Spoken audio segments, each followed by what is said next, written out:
Hôm nay Vân chia sẻ cách nấu phở gà bằng nồi Instant Pot, đặc biệt là những bí quyết cơ bản để các bạn có thể tự linh hoạt quyết định bỏ nguyên liệu gì trong nồi phở của mình để có một nồi phở gà thơm ngon. Đầu tiên, phở gà phải có lá chanh.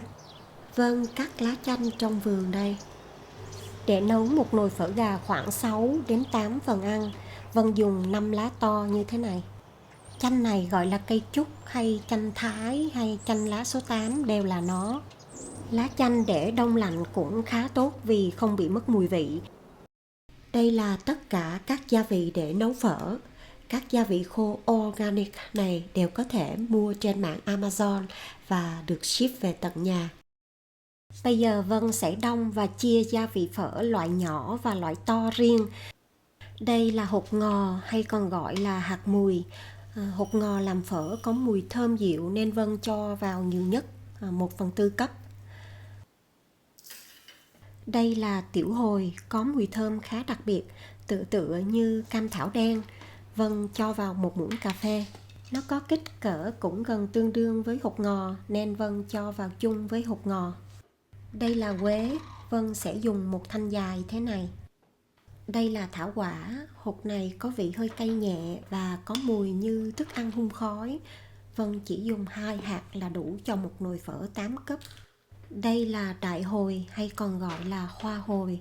Đại hồi cũng có mùi khá mạnh nên Vân chỉ dùng khoảng 4 hoặc 5 hoa như thế này. Đây là đinh hương. Đinh hương này có vị hơi đắng và hợp với thịt bò hơn nên khi nấu phở bò Vân mới cho vào. Hôm nay nấu phở gà nên Vân không dùng đinh hương. Bây giờ Vân sẽ đập dập thanh quế ra những mảnh nhỏ để có mùi thơm hơn. Thanh quế này vỏ khá mỏng, rất nhanh vàng nên Vân bỏ chung với hột ngò và tiểu hồi ha. Vân thích nướng các gia vị phở này trong lò nướng để tranh thủ làm việc khác. Nhưng rang bằng chảo trên bếp là tốt nhất vì dễ canh được độ vàng hơn. Vân sẽ nướng thảo quả và đại hồi trước vì hai nguyên liệu này to nên cần thời gian nướng lâu hơn. Lò nướng đã nóng ở nhiệt độ 350 độ F là khoảng 180 độ C. Vân cho thảo quả và đại hồi vào nướng 5 phút. 5 phút rồi. Thảo quả và đại hồi có mùi khá thơm rồi các bạn. Vân cho các gia vị nhỏ vào. Dàn cho các gia vị trải đều trên khay nướng vậy ha. Và nướng thêm 5 phút nữa. Thơm quá. Màu vàng nâu nhẹ rất đều đẹp chưa này các bạn. Thế này thì phở ra sẽ rất thơm và không bị đắng như thuốc bắc. Một điểm chú ý là khi nướng hoặc rang các gia vị phở này xong, các bạn nhớ để cho thật nguội mới dùng ha.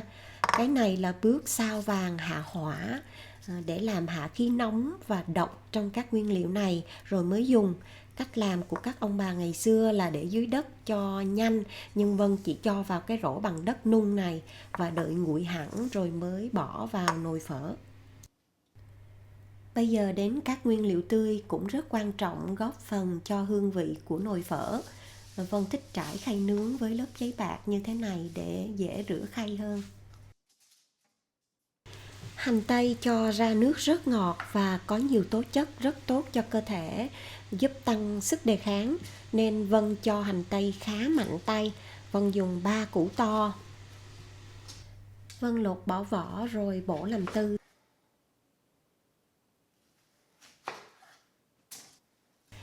Vân thích mùi hành ta nên cho vào 2 củ hành ta nữa. Củ hành ta nhỏ hơn nên Vân chỉ bổ đôi thế này ha. Vân dùng 1 củ gừng to thế này cho nước phở thơm. Mùa lạnh dễ bị cảm và cúm, đặc biệt là đang mùa dịch như thế này nữa. Ăn gừng cho ấm người để có sức đề kháng tốt. Gừng Vân gọt bỏ vỏ rồi chẻ làm đôi theo chiều dọc để nướng cho nhanh.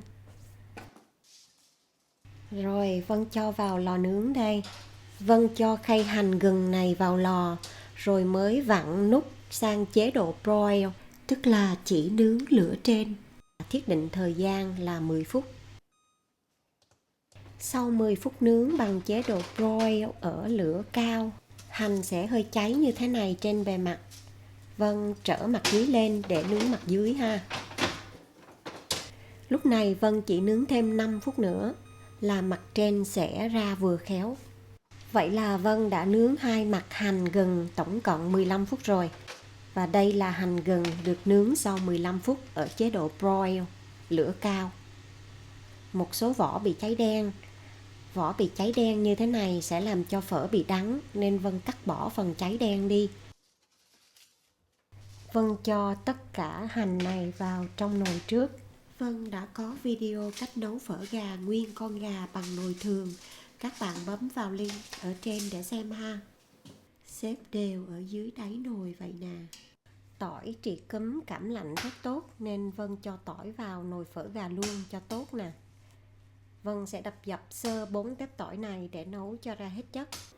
Cho tỏi và lá chanh vào nồi luôn. Gừng nướng thơm rồi Vân cũng đập dập gừng sơ thế này để nấu cho ra hết mùi vị. Vân cho hết gừng đã đập dập vào nồi luôn nè. Bây giờ đến phần gà.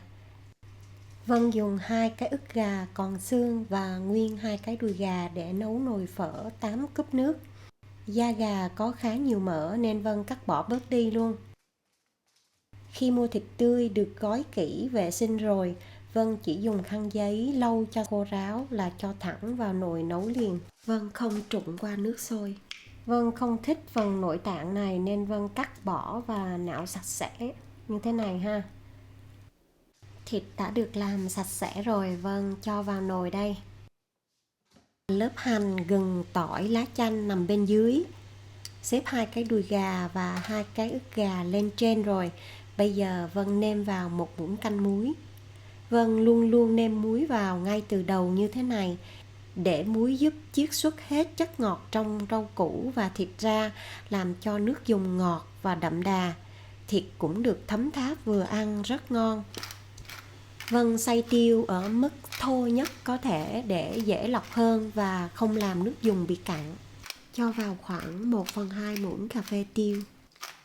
Đổ vào nồi 8 cúp nước, tức là khoảng gần 2 lít nước cho nồi phở gà này. Các gia vị phở của Vân đã nguội hẳn rồi. Vân sẽ bỏ vào trong cái túi chế trà này. Túi này Vân mua ở chợ hàng gần nhà. Vân thích loại này vì khi nấu xong có thể vớt ra và vứt luôn. Rất là tiện. Bây giờ Vân bỏ gói gia vị này vào trong nồi phở. Vân dùng miếng ức gà này đè lên trên để gói gia vị chìm xuống nước. Đậy nắp nồi lại và chuyển nút này sang chế độ khóa khí.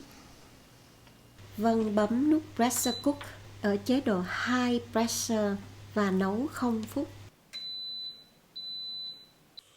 Khoảng 25 phút sau thì nút đỏ này trồi lên cao và đó là lúc nồi đã gần đạt được áp suất cao rồi. Khi nồi đạt mức áp suất cao, Vân sẽ đợi thêm 15 phút cho áp suất hạ xuống bớt, rồi dùng găng tay để mở nút thoát khí. Tiếng xì hơi này là nồi đang thải khí ra ngoài. Vân phải đợi cho nút đỏ rớt xuống thì mới mở được nắp.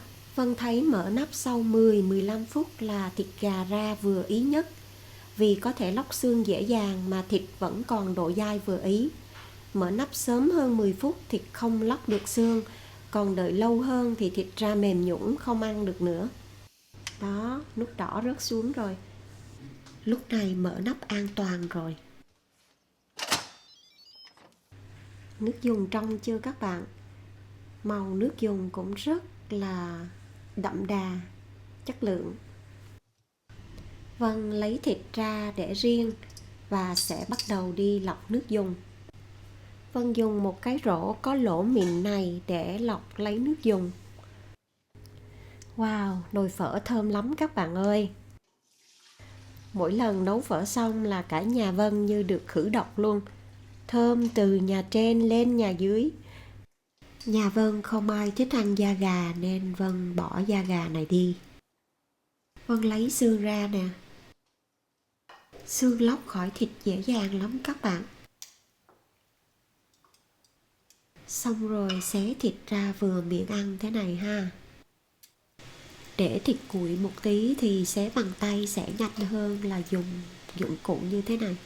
Bây giờ Vân chuẩn bị các loại rau để ăn kèm với phở. Vân thích thái lát hành tây thật mỏng để lát hành sẽ được làm chín vừa tới với nước phở nóng. Ăn rất ngọt, ngon mà hoàn toàn không bị cay nồng mùi hành. Cách thái hành sao cho mỏng đều các bạn bấm vào link để xem ha. Vân cắt phần gốc hành lá này để riêng và sẽ cho vào nồi phở cho chín một tí sẽ ăn ngon hơn. Cắt chung hành với ngò cho thơm và có độ nhuyễn đều nhau. Chanh Vân cắt múi cau thế này cho dễ vắt nước.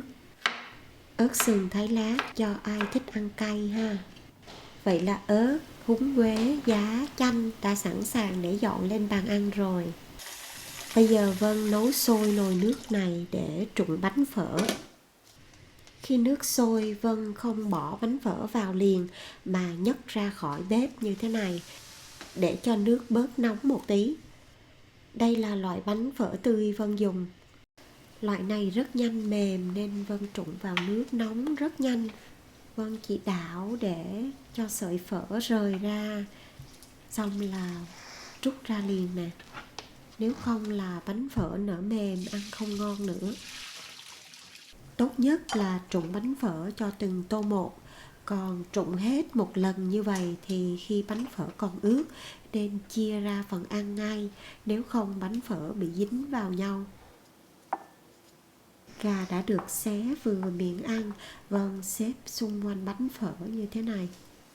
Cho giá lên, cho một ít hành ngò lên, rồi hành tây thái lát mỏng lên trên và chế nước phở nóng vào. Vân thích nấu phở để sang ngày hôm sau nước phở ăn đậm đà hơn và ngon hơn. Trước khi ăn cho lá húng quế vào và vắt chanh vào.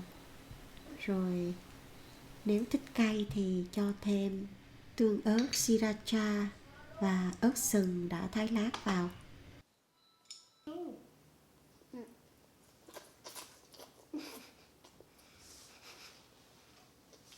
Do you want to eat phở every day?